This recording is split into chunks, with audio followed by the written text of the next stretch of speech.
everybody, it's me, Alex Esparza with Crown City News. So many people have been affected by the 2008 economic crash, and many people are still trying to recover financially. With me today is money expert Stefanie O'Connell. Hi, Stefanie. Hi, thanks for having me. Thanks for being with us. So, Stefanie, according to some of the information you sent over, it says more than 2 in 5 people have less than $1,000 in their savings. Why is that? Yeah, so a lot of Americans are struggling to set money aside, and that's because we are forgetting that the habit of saving is more important than the amount we save, at least to start. We tend to think that, well, if I can only set aside $5 or $10, that's not going to amount to anything. But when you're first starting out, it's not about that initial dollar amount. It's about doing the savings and setting money aside every single week. So my challenge to anyone out there who might be struggling to save is to try saving at least 1% of each paycheck and automate that savings from your checking account to your savings account each and every time you get paid, so that money starts growing for you, and that over time you can then scale your savings contributions as you're more able. And you did say, it's in some of the information you sent us, it said, people are running away from banks and they're starting to save at home. I mean, what does that mean? Are people like hiding money in like cookie jars and under the mattresses?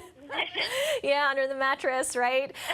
That is not a good policy, first of all, and for a number of reasons, right? If your money's in the bank, FDIC insurance is going to protect your deposit. And second of all, that means if your money is in your house, it means it's not earning any interest, which means with inflation, that money is losing value over time. Whereas if you have your money in a savings account, and these days you can see interest rates as high as 2% or more at online and digital banks like PurePoint Financial, well, that money is going to actually grow for you over time, and you can earn money on your money, which is why it's really valuable to make sure that you're not only keeping your money in the bank, but you're also shopping around for the best bank and best value for your needs. Right, and you do talk about financial stability. I mean, what is financial stability? What is that?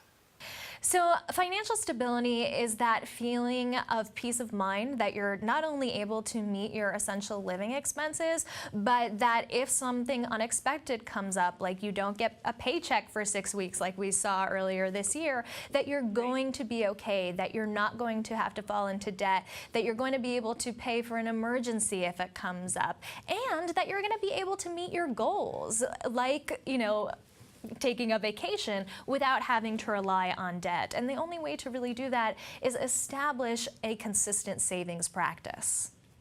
And I mean, what steps can someone, start taking to start reaching that financial stability?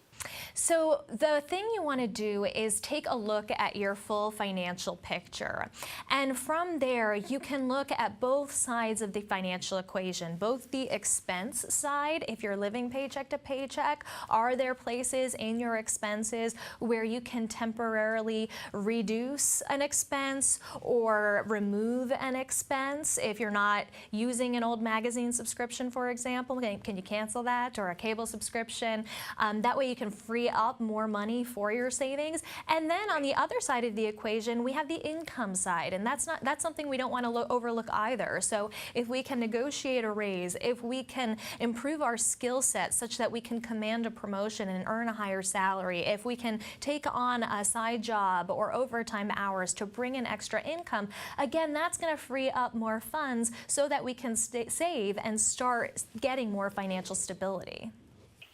Right. And so how can people find out more about what you're talking about? You can get more savings and financial tips from me at StefanieO'Connell.com and learn more about maximizing the money that you save at PurePoint.com. Awesome. Thank you so much, Stefanie, for being with us. You heard it there. You can StefanieO'Connell.com. And thank you for watching. I'm Alex Esparza with Crown City News.